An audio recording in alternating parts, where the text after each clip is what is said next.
51 number question है कि विभिन्न महाद्वीपों में खनिजों के वितरण के संदर्भ में निम्नलिखित कथनों पर विचार कीजिए। पहला है, ऑस्ट्रेलिया विश्व में बॉक्साइट का सबसे बड़ा उत्पादक है। यह कथन पूरी तरीके से सही है। दूसरा, अफ्रीका विश्व में हीरे और सोने का सबसे बड़ा उत्पादक है। यह भी सही है, क्योंकि अफ्रीका जो है खनिज संसाधनों में समृद्ध है और वह हीरा, सोना और प्लेटिनियम का विश्व में सबसे बड़ा उत्पादक है। वहीं तीसरा, अंटार्कटिका में वाणिज्यिक मात्रा में खनिज निक्षेप उपलब्ध नहीं है। तो ये कथन आपका गलत है। तो पहला दूसरा सही है, इसलिए ए ऑप्शन आपका सही हो जाएगा। देखिए, अंटार्कटिक क्षेत्र में जो है लौह अयस्क, सोना, चांदी और तेल जो है वो वाणिज्यिक मात्रा में वहां उपलब्ध है। आगे चलते हैं अगले प्रश्न पर। अगला प्रश्न है, निम्नलिखित युग्मों पर विचार कीजिए। जनजातीय और क्षेत्र दिया गया है। तो देखिए, जो याकुत जनजाति है, याकुत जनजाति जो है ये आपकी कहां पे है? ये साइबेरिया मूल का एक जन समुदाय है। ठीक है, मतलब ये साइबेरिया में पाई जाती है, ना कि कांगो बेसिन में। तो ये आपका सुमेलित नहीं है। सेमोयड ये आपके सेमोयडिक भाषा बोलते हैं, जो यूराली परिवार का हिस्सा है और यह एक भाषाई समूह ना होकर के एक जातीय सांस्कृतिक समूह है और ये आपके कहां पाए जाते हैं? रूस के साइबेरिया क्षेत्र में। तो ये दूसरा वाला आपका सुमेलित है। तुआरेंग की बात करें तो तुआरेंग जो है ये सहारा के जो मरुस्थल है वहां पे ये लोग पाए जाते हैं और ये वहां के सहारा के तुआरेंग ऊंट सवार होते हैं और जरीबा घास में रहते हैं। तो ये आपका तीसरा वाला भी सही नहीं है। तो केवल कौन सही है? केवल दूसरा वाला सही है, इसलिए सी ऑप्शन आपका सही हो जाएगा। आगे चलते हैं। विश्व जनसंख्या के संदर्भ में निम्नलिखित कथनों पर विचार कीजिए। दो कथन दिए गए। पहला, विश्व की जनसंख्या ने 17वीं शताब्दी के पूर्वार्ध में 1 अरब का आंकड़ा पार कर लिया था। तो यह कथन आपका गलत है। ठीक है, क्योंकि यदि हम देखें तो 19वीं शताब्दी के आरंभ में विश्व की जनसंख्या 1 बिलियन तक पहुंचती है, जबकि वर्ष 1750 के आसपास जब औद्योगिक क्रांति का उदय होता तो विश्व की जनसंख्या जो थी वो 550 मिलियन थी। ठीक है, इसलिए पहला वाला कथन आपका सही नहीं है। दूसरा, वर्तमान में सभी महाद्वीपों की तुलना में अफ्रीका की जनसंख्या की वृद्धि दर जो है वो उच्चतम है। यहां की जनसंख्या वृद्धि दर कितनी है? 2.49% है। और सबसे कम देख कहेंगे तो यूरोप की जो जनसंख्या वृद्धि दर सबसे कम है, 0.06% है। तो इस प्रकार से आपका पहला कथन गलत है, दूसरा वाला आपका सही है, इसलिए बी ऑप्शन आपका यहां पर सही हो जाएगा। एक फैक्ट और याद रखिएगा कि विश्व की जनसंख्या को 6 अरब से 7 अरब, वर्तमान में आपकी 7 अरब करीब, वर्तमान में करीब 8 अरब जनसंख्या है। ठीक है, तो 6 अरब से 7 अरब तक पहुंचने में केवल 12 वर्ष लगे हैं। आगे चलते हैं अगले प्रश्न पर। क्वेश्चन नंबर 54 पे देखते हैं। तो देखिए, प्रोटेक्टेड प्लैनेट रिपोर्ट अंतरराष्ट्रीय प्रकृति संरक्षण संघ, जिसको शॉर्ट में आयुषियन कहते हैं, और निम्नलिखित में से किस संगठन के द्वारा संयुक्त रूप से प्रकाशित की जाती है? तो इसको देखिए, संयुक्त राष्ट्र पर्यावरण कार्यक्रम के द्वारा संयुक्त रूप से प्रकाशित किया जाता है। तो डी ऑप्शन आपका यूनेप ये सही हो जाएगा। देखिए, हाल ही में संयुक्त राष्ट्र पर्यावरण कार्यक्रम, यूनेप और अंतरराष्ट्रीय प्रकृति संरक्षण संघ आयुषियन के द्वारा प्रोटेक्टेड प्लैनेट रिपोर्ट 2020 रिपोर्ट शीर्षक से रिपोर्ट जारी की गई है। इस रिपोर्ट में वर्ष 2010 में हुए जैव विविधता पर संयुक्त राष्ट्र सम्मेलन में देशों द्वारा सहमत महत्वाकांक्षी लक्ष्यों की दिशा में विश्व में हुई प्रगति को रेखांकित किया गया है। आगे चलते हैं अगले प्रश्न पर। विश्व में खनिज वितरण के संदर्भ में निम्नलिखित युग्मों पर विचार कीजिए। खनिज समृद्ध क्षेत्र दिए गए हैं और देश, इनको हमें सुमेलित करना है। तो यहां पर देखिए, रूर जो खनिज समृद्ध क्षेत्र है ये आपका इस्पात उत्पादन से संबंधित है। ये आपका कहां पे है? जर्मनी में है। जर्मनी के कुल इस्पात उत्पादन का 80% जो है वो रूर क्षेत्र से प्राप्त होता है। पिट्सबर्ग जो है ये भी आपका किससे संबंधित है? लौह इस्पात के उत्पादन संबंधित संयुक्त राज्य अमेरिका का क्षेत्र है। अब वर्तमान में पिट्सबर्ग का क्षेत्र का जो महत्व है वो घट रहा है, इसलिए इसे यूएस का जंग का कटोरा के नाम से भी जाना जाता है। शेफील्ड की बात करें तो ये आपका यूनाइटेड किंगडम में स्थित इस प्रमुख इस्पात केंद्र है। तो इस प्रकार से तीनों के तीनों यहां पर सुमेलित हैं। तो डी ऑप्शन आपका सही हो जाएगा। आगे चलते हैं अगले प्रश्न पर। भारत में अनाज के शस्य प्रतिरूप के संदर्भ में निम्नलिखित कथनों पर विचार कीजिए। दो कथन दिए गए हैं। पहला है, भारत में कुल बोए गए क्षेत्र के आधे से अधिक भाग पर अनाज बोया जाता है। ठीक है, भारत के कुल बोए गए क्षेत्र के लगभग 54%, मतलब आधे से अधिक भाग पर अनाज बोए जाते हैं। तो पहला कथन गलत हो गया, सही हो गया। दूसरा, गेहूं की कृषि का क्षेत्रफल चावल की कृषि के क्षेत्रफल से अधिक है, ये गलत है, क्योंकि भारत में अधिकतर जनसंख्या का प्रमुख भोजन जो है वो चावल है। देश के कुल बोए गए क्षेत्र के 1/4 भाग पर, मतलब 25% भाग पर जो है चावल बोया जाता है, जबकि गेहूं जो है कुल बोए गए क्षेत्र के लगभग 14% भाग पर बोया जाता है। इसलिए पहला कथन यहां पर सही है, दूसरा वाला कथन सही नहीं है।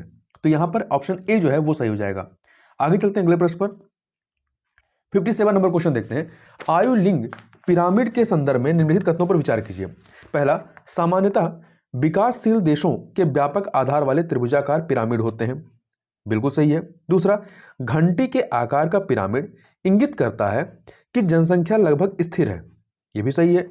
तीसरा, जापान जैसे देशों के पिरामिड का आधार संकीर्ण है, यह भी सही है। तो तीनों कथन यहां पर सही है, तो इसलिए आपका डी ऑप्शन सही हो जाएगा। अब थोड़ी सी इसकी व्याख्या देख लीजिए, ये आपको हर एग्जाम में यूजफुल रहेगा।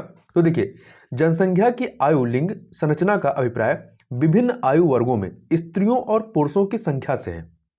जनसंख्या पिरामिड आयु वर्गों एवं लिंग द्वारा जनसंख्या के वितरण का एक आरेखीय चित्रण है। जनसंख्या पिरामिड की आकृति जनसंख्या की विशेषताओं को परिलक्षित करती है। प्रत्येक आयु वर्ग, मान लीजिए पिरामिड है, तो प्रत्येक आयु वर्ग का जो बायां भाग होगा ये आपका दायां है, राइट है, ये आपका लेफ्ट है। तो जो बायां भाग होगा वो पुरुषों के लिए पुरुषों का परसेंटेज, तथा जो दायां भाग है वो फीमेल के परसेंटेज को दर्शाता है। सामान्यतः 3 प्रकार के आयुलिंग पिरामिड होते हैं। पहला जो होता है वो विस्तारित होती जनसंख्या के लिए होता है, दूसरा स्थिर जनसंख्या के लिए, और तीसरा ह्रासमान जनसंख्या के लिए, क्षयित होती हुई जनसंख्या के लिए। तो सबसे पहले यदि विस्तारित होती जनसंख्या की बात करें तो इनसे विस्तृत आधार वाले त्रिभुजाकार पिरामिड का निर्माण होता है, जैसा कि आपका पहले वाले में कहा गया है। इनमें उच्च जन्म दर के कारण निम्न आयु वर्गों में विशाल जनसंख्या पाई जाती है, इसलिए आधार बेस क्या होगा, बेस जो है वो ज्यादा विस्तारित होगा। अधिकांश विकासशील देशों में उच्च जन्म दर पाई जाती है तथा ये देश इसी आकार वाले पिरामिड का प्रतिनिधित्व करते हैं, जैसे कि नाइजीरिया, पाकिस्तान इत्यादि है। अब दूसरे वाले प्रकार पे चलते हैं, स्थिर जनसंख्या।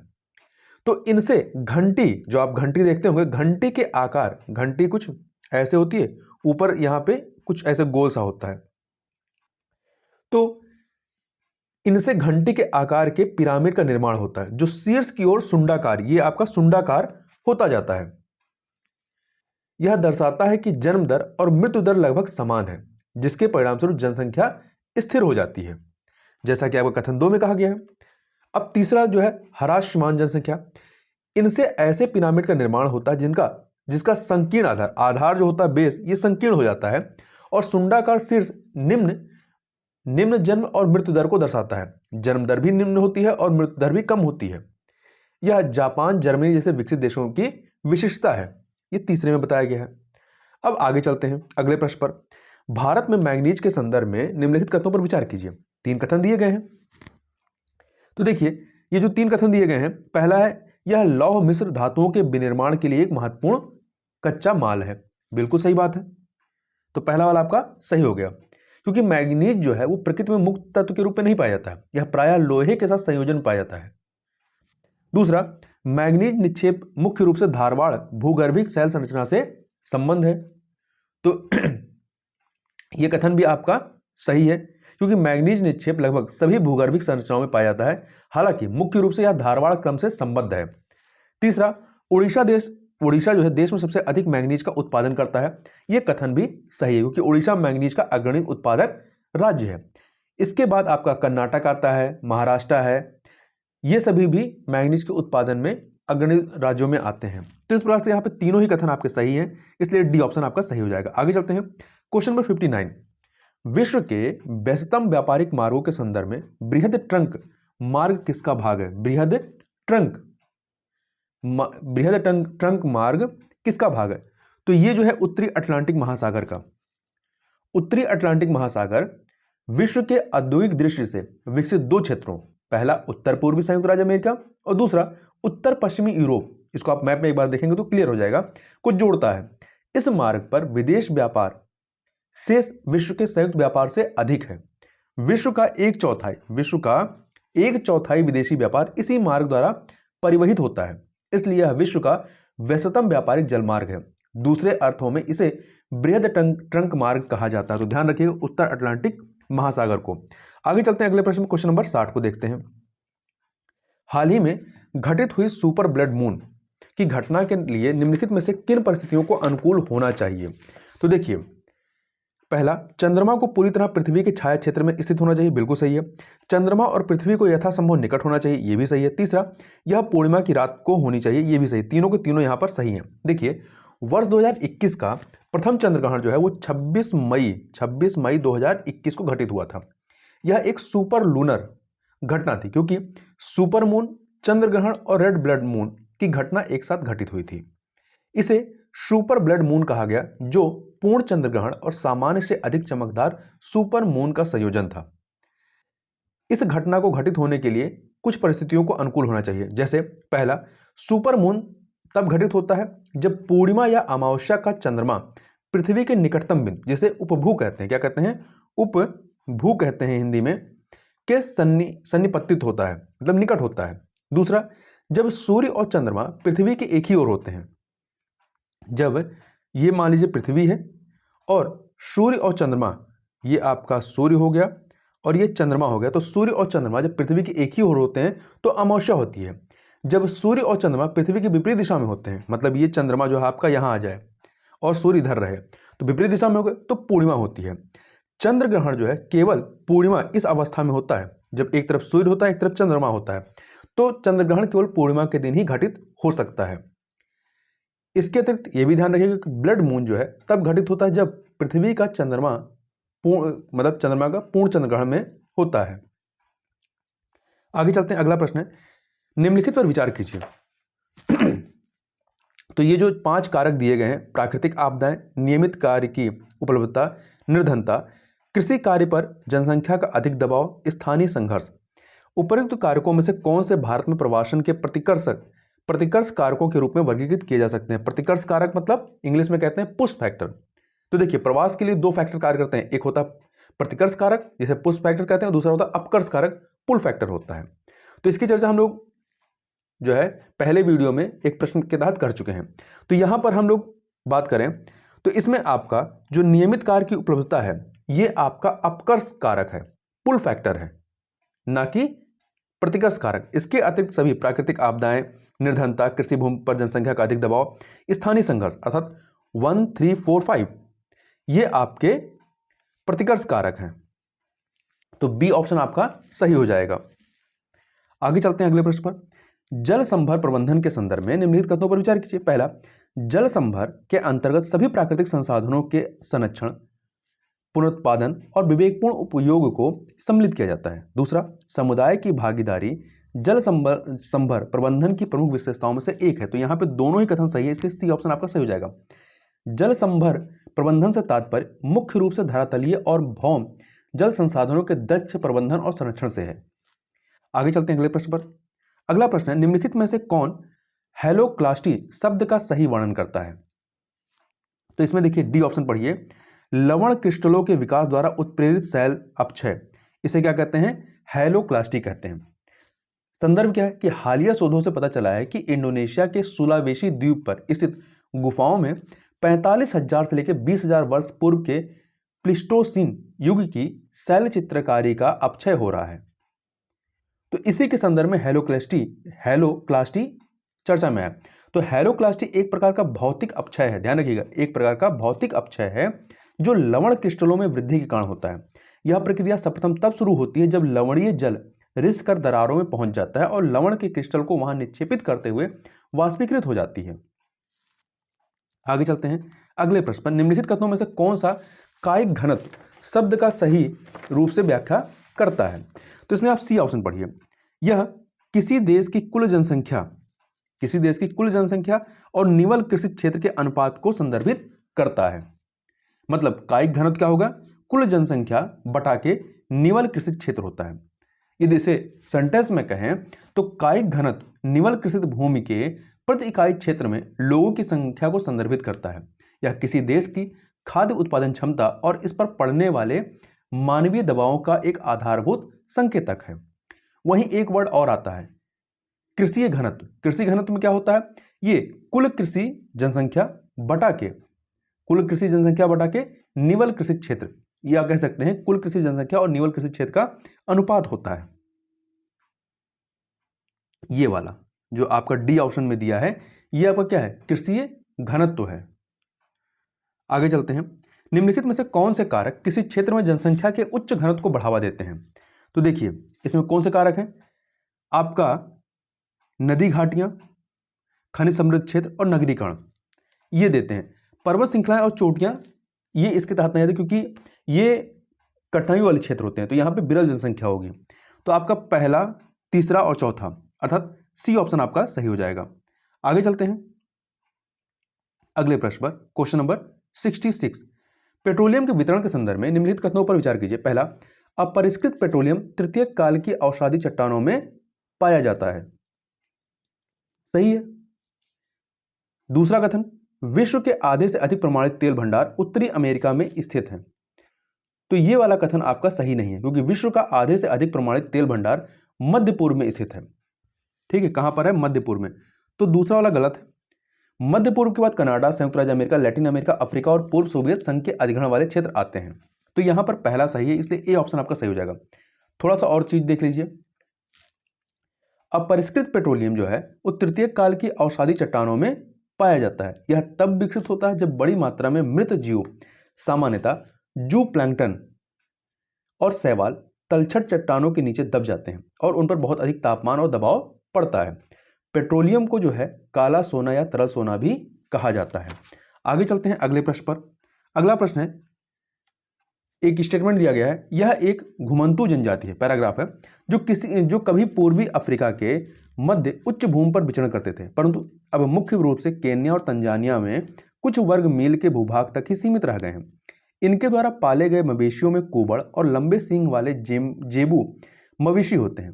प्रत्येक परिवार मवेशियों को पालता है। ये अपने मवेशियों का रक्त और दूध पीते हैं, परंतु मांस के लिए इनका वध नहीं करते हैं। उपर्युक्त परिच्छेद निम्नलिखित में से किस जनजाति को संदर्भित करता है? तो ये मसाई जनजाति को संदर्भित करता है। मसाई जनजाति एक घुमंतू जनजाति है जो कभी पूर्वी अफ्रीका के मध्य उच्च भूमि में अपने मवेशियों के झुंड के साथ विचरण करते थे।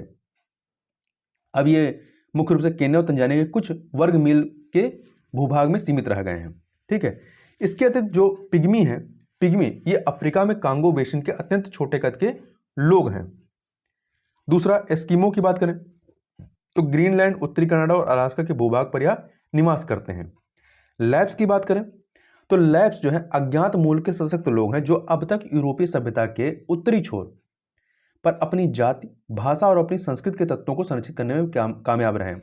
इन्हीं का एक प्रकार होता है या सामी, जिन्हें प्रायः लैप्स के नाम से जाना जाता है।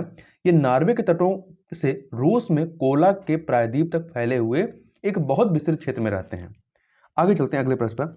निम्नलिखित में से कौन सा या से भारत में ग्रामीण से शहरी प्रवास के प्रतिकूल प्रभाव हैं? तो कौन से प्रतिकूल प्रभाव? देखिए, प्रवासियों के मूल स्थान और गंतव्य स्थान पर लिंगानुपात में असंतुलन उत्पन्न होना, सही बात है। प्रवासियों के गंतव्य स्थान पर असामाजिक गतिविधियां बढ़ना, यह भी सही बात है। तीसरा, प्रवासियों के गंतव्य स्थान पर बस्तियों का अनियोजित विकास होना, ये तीनों के तीनों ही प्रतिकूल प्रभाव के तहत आते हैं, इसलिए सी ऑप्शन आपका यहां पर सही हो जाएगा। आगे चलते हैं अगले प्रश्न पर। मुद्रा तिजोरी, करेंसी चेस्ट के संदर्भ में निम्नलिखित तथ्यों पर विचार कीजिए।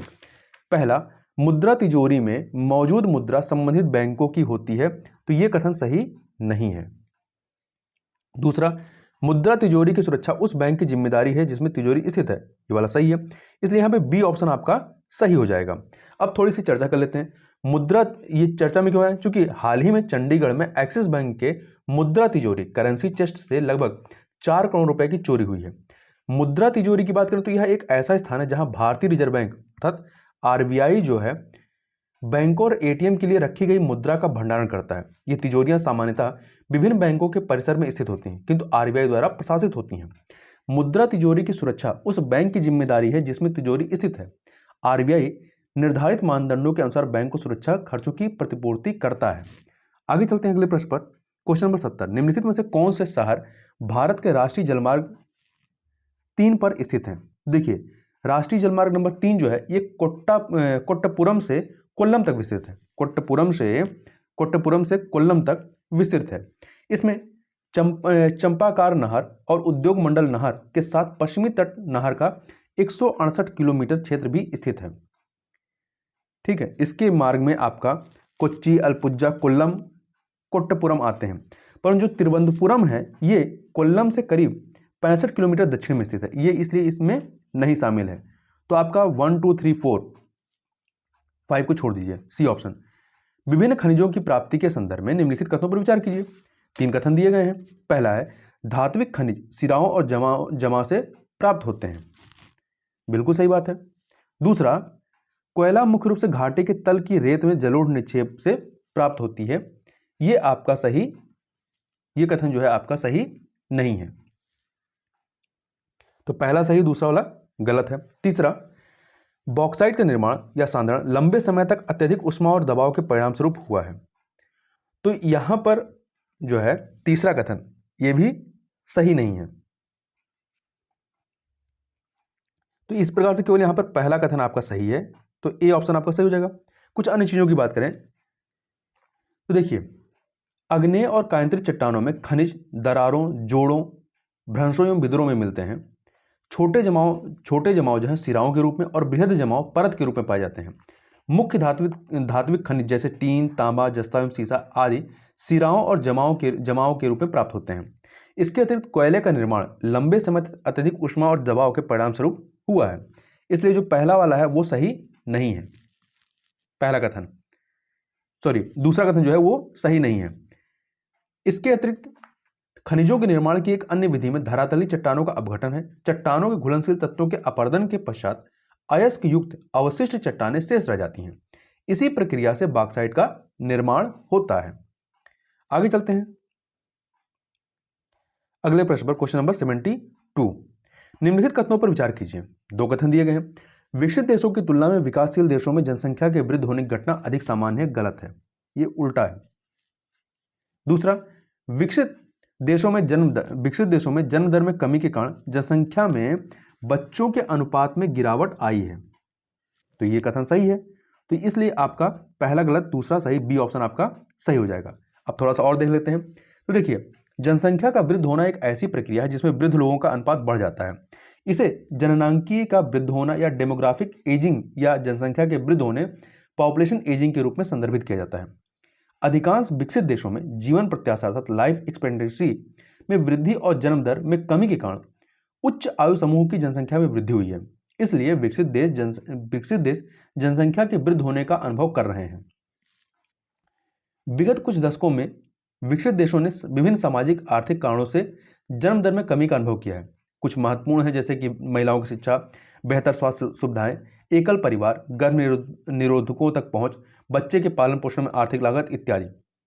परिणाम स्वरूप इनकी समष्टि में बच्चों के अनुपात में गिरावट आई है। इसके उदाहरणों में जापान, इटली, जर्मनी आदि देश सम्मिलित हैं। आगे चलते हैं अगले प्रश्न पर, क्वेश्चन नंबर 73 पे। भूमध्य सागरीय क्षेत्र में कृषि एवं संबद्ध गतिविधियों के संदर्भ में निम्नलिखित कथनों पर विचार कीजिए। 3 कथन दिए गए हैं। यह क्षेत्र जो है जैतून और अंजीर का एक महत्वपूर्ण आपूर्ति करता है, बिल्कुल सही बात है, क्योंकि भूमध्य सागरीय जो क्षेत्र है ये फलोत्पादन कृषि के लिए प्रसिद्ध है। अधिकांश खट्टे फल, जैतून और अंजीर की विश्व आपूर्ति विशेष रूप से भूमध्य सागरीय क्षेत्र से की जाती है। भूमध्य सागरीय क्षेत्रों में विशेष जलवायु विशेषताओं के कारण फल कृषि या फ्रूट कल्चर दीर्घकाल से एक पारंपरिक भूमध्य क्षेत्रीय व्यवसाय रहा है। वहीं दूसरा, अंगूर की कृषि इस क्षेत्र की विशेषता है। अंगूर कृषि जिसे बीटी कल्चर कहते हैं, यह भूमध्य सागरीय की विशेषता है। यह अत्यधिक गहन कृषि है जिसमें न केवल नमी, तापमान और मृदा की अच्छी स्थिति की आवश्यकता होती है, बल्कि उच्च गुणवत्ता के अंगूर प्राप्त करने के लिए इनकी व्यक्तिगत देखरेख भी आवश्यक होती है। वहीं तीसरा देखें, चावल इस क्षेत्र में उगाया जाने वाला प्रमुख खाद्यान्न, नहीं चावल नहीं गेहूं है, ठीक है। तो तीसरा वाला गलत है, तो पहला और दूसरा ही सही है, इसलिए डी ऑप्शन आपका सही हो जाएगा। अगला है हजीरा, विजयपुर, जगदीशपुर प्राकृतिक गैस पाइपलाइन भारत के निम्नलिखित में से किन राज्यों से होकर गुजरती है? तो ये आपका गुजरात, मध्य प्रदेश, हरियाणा से होकर गुजरती है, ये ऑप्शन आपका सही हो जाएगा। देखिए इसके बारे में बात करते हैं। तो हजीरा, विजयपुर, जगदीशपुर प्राकृतिक गैस पाइपलाइन भारत की प्रथम अंतरराज्यीय क्रॉस स्टेट गैस पाइपलाइन है। उत्तर प्रदेश में उर्वरक कंपनियों को गैस की आपूर्ति करने के लिए भारतीय गैस प्राधिकरण लिमिटेड अर्थात गेल, GAIL गेल के गठन के पश्चात 1986 में यह परियोजना शुरू हुई थी। यह पाइपलाइन गुजरात के हजीरा से, मध्य प्रदेश के विजयपुर से होते हुए उत्तर प्रदेश के जगदीशपुर तक जाती है। यह गुजरात, मध्य प्रदेश, राजस्थान, उत्तर प्रदेश, हरियाणा आदि राज्यों और राष्ट्रीय राजधानी क्षेत्र दिल्ली से होकर गुजरती है। आगे चलते हैं क्वेश्चन नंबर 75 पे। निम्नलिखित कथनों पर विचार कीजिए। दो कथन दिए गए हैं। पहला, विश्व के औसत लिंगानुपात के अनुसार विश्व में प्रति 1000 पुरुषों पर स्त्रियों की संख्या अधिक है। तो यह कथन आपका गलत है। दूसरा, विश्व के आधे से ज्यादा देशों में स्त्रियों के लिए श्रेष्ठतर लिंगानुपात है। यह वाला कथन सही है। तो यहां पे बी ऑप्शन आपका सही हो जाएगा। अब इसके बारे में पहले बात कर लेते हैं। तो देखिए, किसी देश में स्त्रियों और पुरुषों की संख्या एक महत्वपूर्ण जननांकी विशेषता होती है। जनसंख्या में स्त्रियों और पुरुषों की संख्या के अनुपात को लिंग अनुपात या सेक्स रेशियो कहा जाता है।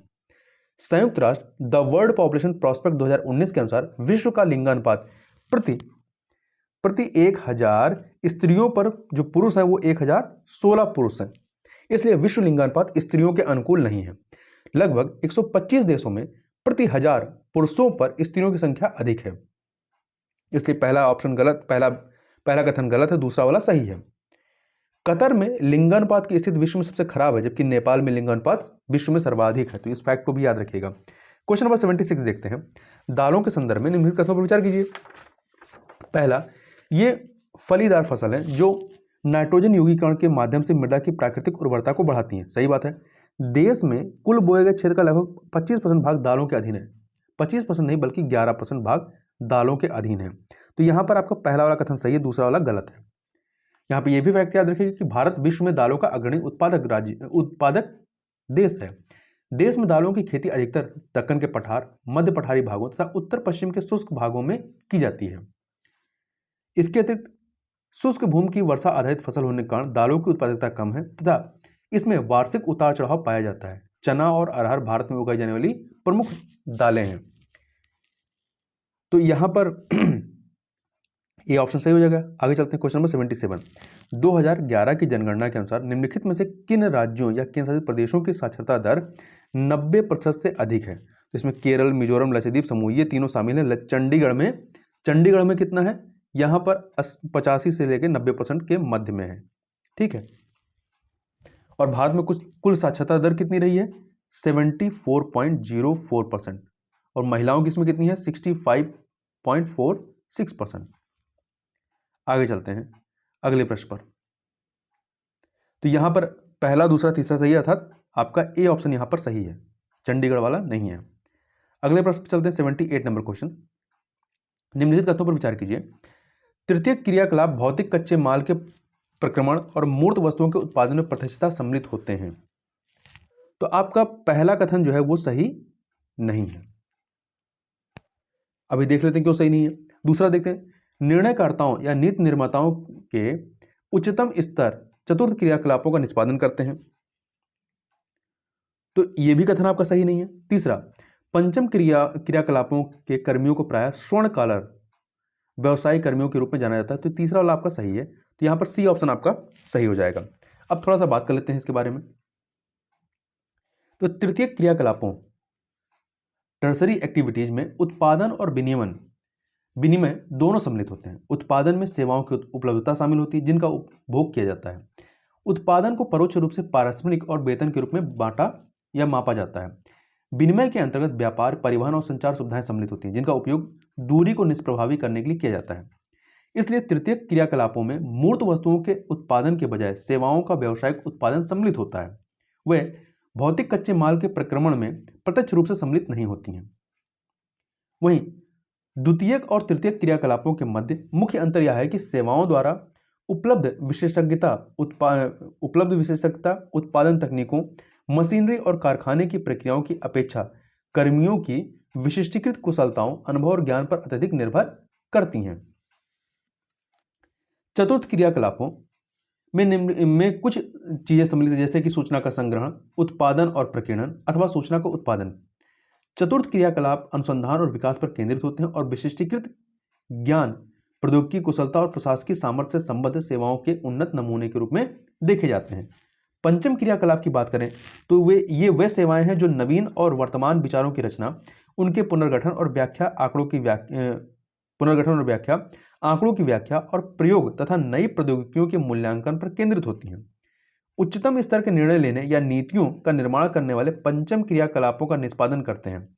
प्राय स्वर्ण कॉलर, गोल्ड कॉलर कहे जाने वाले ये व्यवसाय तृतीयक सेक्टर का एक और उपविभाग है जो वरिष्ठ व्यावसायिक कार्यकारियों, सरकारी अधिकारियों, अनुसंधान वैज्ञानिकों, वित्त एवं विधि परामर्शदाताओं इत्यादि की विशेष और उच्च वेतन वाली कुशलताओं का प्रतिनिधित्व करते हैं।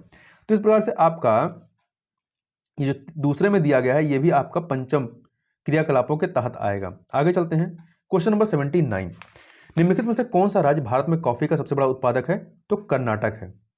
ठीक है, भारत विश्व के शीर्ष 10 कॉफी उत्पादक देशों में 8वें स्थान पर है और कॉफी की जो 3 किस्में हैं, अरेबिका, रोबस्ता और लिबेरिका, भारत अधिकतर उत्तम किस्म की अरेबिका कॉफी का उत्पादन करता है और वहीं भारत में कॉफी का उत्पादन मुख्य रूप से कर्नाटक, केरल, तमिलनाडु, आंध्र प्रदेश और ओडिशा में होता है।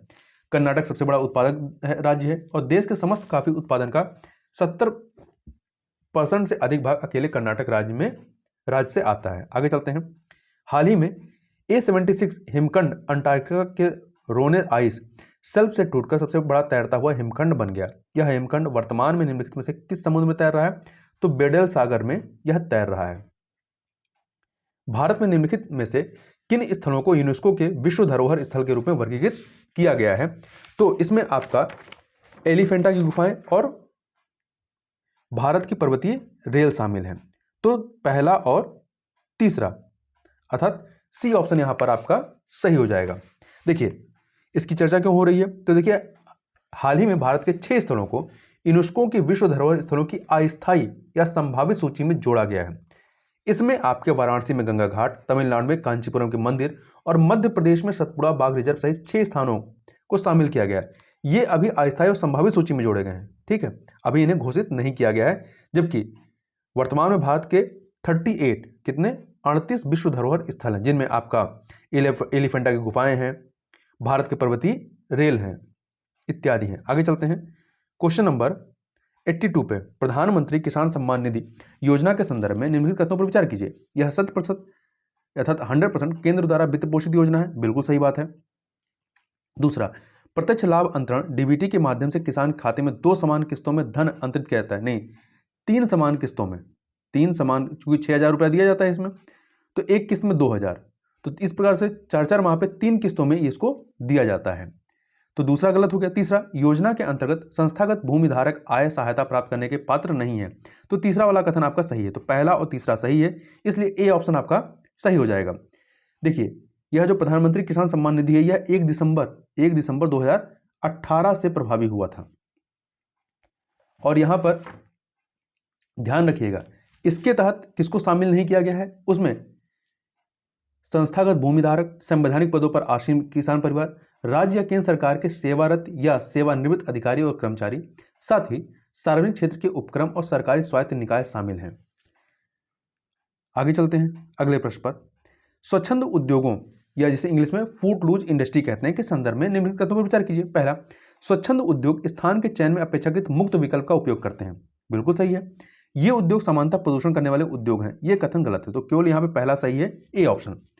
स्वच्छंद उद्योग फूटलूज इंडस्ट्री उस उद्योग के लिए एक सामान्य शब्द है जिसे संसाधनों या परिवहन जैसे कारकों के प्रभाव के बिना किसी भी स्थान पर स्थापित किया जाता है, किया और लगाया जा सकता है। इसलिए इन उद्योगों में स्थान के चयन का अपेक्षाकृत मुक्त विकल्प रहता है, जैसे कि हीरा और कंप्यूटर चिप्स उद्योग स्वच्छंद उद्योगों के कुछ उदाहरण हैं। और यहां ध्यान रखिएगा कि इनमें उत्पादन कम मात्रा में होता है और श्रमिकों की भी कम आवश्यकता होती है। सामान्यतः ये उद्योग प्रदूषण नहीं फैलाते हैं। आगे चलते हैं क्वेश्चन नंबर 84 पे, भारत की जनगणना के अनुसार भारत में श्रमजीवी जनसंख्या के संदर्भ में निम्नलिखित कथनों पर विचार कीजिए। पहला, पुरुष श्रमिकों की संख्या स्त्री श्रमिकों से अर्थव्यवस्था में तीनों क्षेत्रों में अधिक है, यह कथन गलत है। नहीं, पुरुषों की संख्या सही अधिक है ना, तो यह कथन आपका सही है। जो प्राथमिक क्षेत्र है यहां पर स्त्रियों की संख्या सर्वाधिक है परंतु पुरुषों से कम ही है। वहीं दूसरा, आर्थिक विकास के उच्चतम स्तर के क्षेत्रों में श्रम बल भागीदारी दर हमेशा अधिक रहती है, तो ये यहां पर नहीं रहती है, ये आपकी यहां पर नहीं होती है।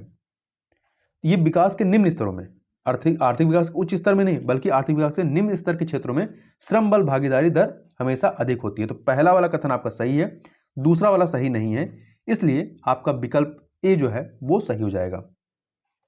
आगे चलते हैं अगले प्रश्न पर। अगला प्रश्न है 85 नंबर क्वेश्चन, एक सेकंड। नेल्लोर, मैसूर, कोयम्बटूर, एलेप्पी और भिलवाड़ा भारत में प्रमुख स्थल हैं जो संबद्ध है किससे? ये अभ्रक उत्पादन से संबंधित हैं। भारत में अभ्रक मुख्यतः झारखंड, आंध्र प्रदेश, तेलंगाना और राजस्थान में पाया जाता है। इसके पश्चात तमिलनाडु, पश्चिम बंगाल और मध्य प्रदेश में ये पाया जाता है।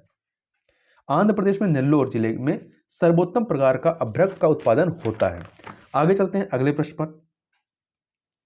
सेल गैस के संदर्भ में निम्नलिखित कथनों पर विचार कीजिए। पहला, पारंपरिक हाइड्रोकार्बन के विपरीत सेल गैस पारगम्य चट्टानों के नीचे पाई जाती है।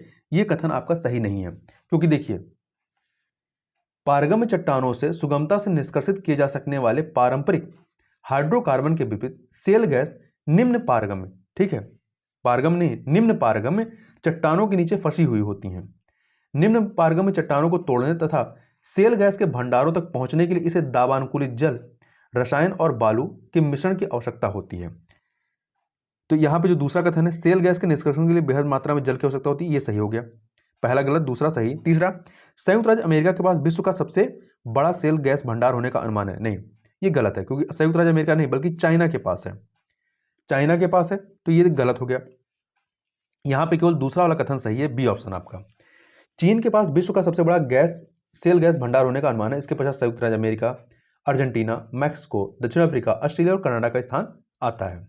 यहां ध्यान रखिएगा कि सेल गैस एक प्राकृतिक गैस है जो सेल, एक प्रकार की औषधि चट्टान से उत्पादित होती है। आगे चलते हैं अगले प्रश्न पर। 87 नंबर क्वेश्चन देखते हैं।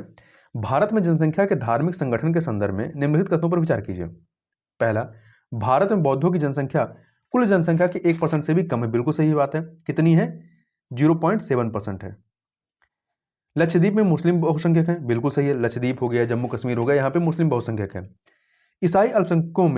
ईसाई जो है अल्पसंख्यकों में दूसरा सबसे बड़ा जनसंख्या समूह है। बिल्कुल सही है।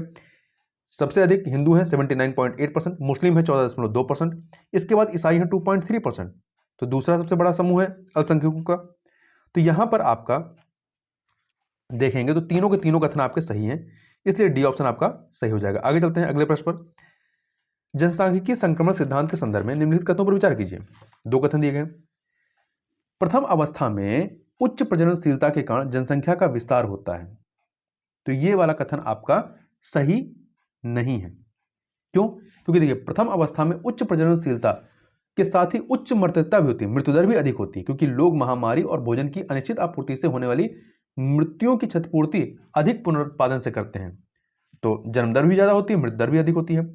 इससे जनसंख्या वृद्धि धीमी रहती है और अधिकांश लोग कृषि में संलग्न होते हैं। इस प्रकार यदि इस अवस्था में प्रजनन दर उच्च होने के साथ ही मृत्यु दर भी उच्च है, इसलिए जनसंख्या विस्तार की कोई गुंजाइश यहां पर नहीं होती है।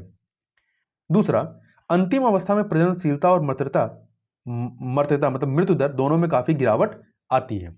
यह वाला कथन आपका सही है, इसलिए बी ऑप्शन आपका सही हो जाएगा। आगे चलते हैं अगले प्रश्न पर। हाल ही में तियानबेन-1 सुर्खियों में था। इसके संदर्भ में निम्नलिखित कथनों पर विचार कीजिए। यह मंगल ग्रह पर भेजा गया चीन का मिशन है और पहला मिशन है चीन का जो यहां पर सफलतापूर्वक पहुंचा है। तो पहला कथन सही है। दूसरा, इस मिशन में एक लैंडर और एक रोवर शामिल है। रोवर जिसका नाम क्या है? जुरोंग है। क्या है? जुरोंग है। तो यहां पर दोनों कथन सही है, सी ऑप्शन आपका सही हो जाएगा। तियानबेन-1 ने फरवरी 2021 में मंगल ग्रह की कक्षा में प्रवेश किया तथा 14 मई 2021 को जुरोंग जो कि रोवर है मंगल के धरातल पर उतरा था। और ध्यान रखिएगा चीन का प्रथम मंगल मिशन है ये, जिसमें एक आर्बिटर और एक जुरोंग नामक रोवर शामिल है। जुरोंग का नाम अग्नि देवता के नाम पर रखा गया है। आगे चलते हैं अगले प्रश्न पर। निम्नलिखित युग्मों पर विचार कीजिए। कोयला खदान और राज्य कौन सा यहां पर सुमिलित है? देखिए तालचेर कोयला खदानें आपके कहां पे हैं? उड़ीसा में है। सही है। रामपुर भी उड़ीसा में ही है। कोरबा जो है, कोरबा की बात करें तो ये आपका झारखंड में नहीं है बल्कि कहां पे है? छत्तीसगढ़ में है। ये आपका कोरबा छत्तीसगढ़ में है। नेवेली तमिलनाडु में। सही है, नेवेली तमिलनाडु में है। इसके अतिरिक्त नामफुक जो है ये आपका असम में नहीं बल्कि कहां पे है? अरुणाचल प्रदेश में है। तो इसलिए पहला और तीसरा सही है और दूसरा और चौथा गलत है, इसलिए सी ऑप्शन आपका यहां पर सही हो जाएगा। आगे चलते हैं अगले प्रश्न पर। 91 नंबर क्वेश्चन। भारत में कोयला भंडार के संदर्भ में निम्नलिखित कथनों पर विचार कीजिए। पहला, भारत में कोयले का वितरण मुख्य रूप से वर्तमान नदी घाटियों के साथ साथ पाया जाता है। यह कथन पूरी तरीके से आपका सही है। देखिए 97% से अधिक कोयला भंडार दामोदर, सोन, महानदी एवं गोदावरी नदियों की घाटियों में पाए जाते हैं, इसलिए पहला कथन सही हो गया। दूसरा, भारत के कुल भंडार का अधिकांश भाग गोंडवाना संरचनाओं में पाया जाता है, ये भी सही बात है। गोंडवाना संरचनाओं में भारत के कुल भंडार का 98% भाग पाया जाता है, तो ये सही हो गया आपका। तीसरा, रानीगंज देश का सबसे बड़ा कोयला क्षेत्र नहीं, रानीगंज नहीं है, रानीगंज आपका पश्चिम बंगाल में है। सबसे बड़ा कोयला क्षेत्र कौन सा? झरिया, जो कि झारखंड में है। दूसरे नंबर पर आपका रानीगंज आता है, तो तीसरा वाला कथन आपका गलत है, तो पहला और दूसरा आपका सही है, इसलिए ए ऑप्शन आपका यहां पर सही हो जाएगा। आगे चलते हैं। निम्नलिखित युग्मों पर विचार कीजिए। स्थानांतरित कृषि के नाम और क्षेत्र कौन सा सही सुमेलित है? देखिए लदांग जो है ये आपका मध्य अमेरिका में नहीं बल्कि मलेशिया से संबंधित है, तो ये सुमेलित नहीं है।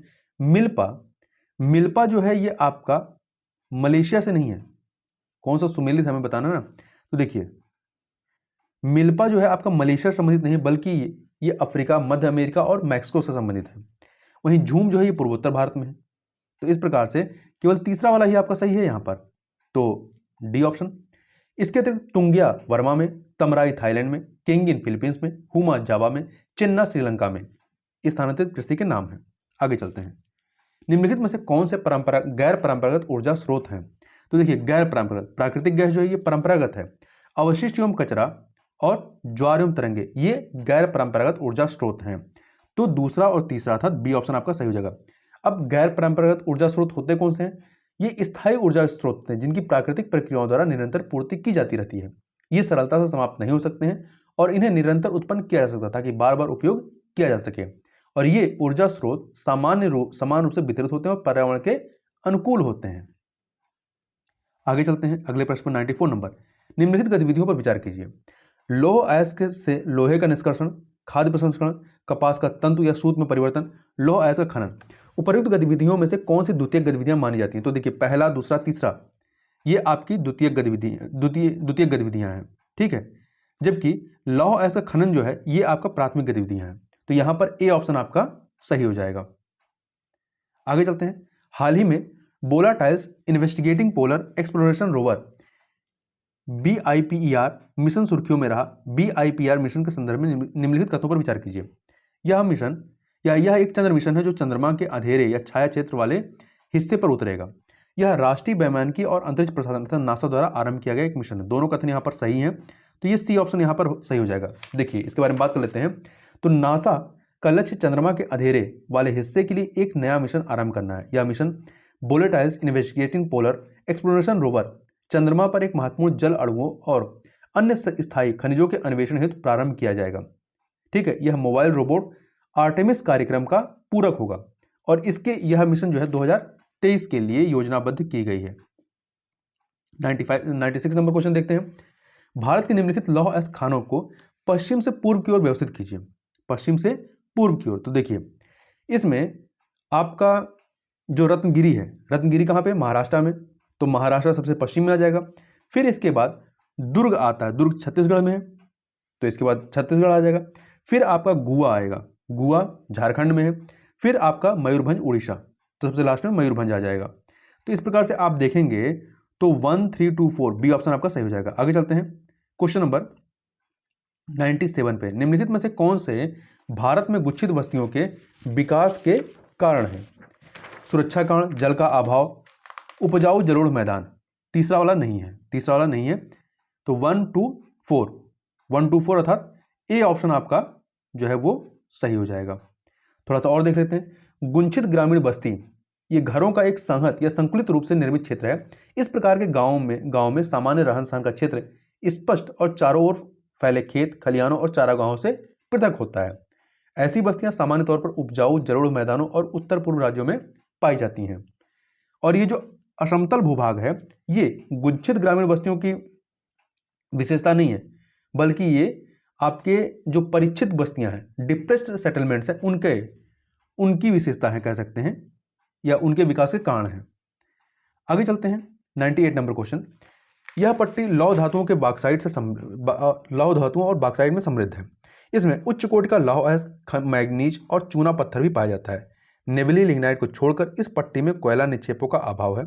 देश में यहाँ मोनोजाइट और थोरियम के पर्याप्त निक्षेप हैं। उपयुक्त परिक्षेत्र में निम्नलिखित खनिज पट्टियों में से किसका वर्णन किया जा रहा है? तो यहाँ पे देखिए नवेली की बात की गई है ना, नवेली आपका तमिलनाडु में है, तो इस प्रकार से यह दक्षिण पश्चिम पट्टी की बात यहाँ पर की गई है।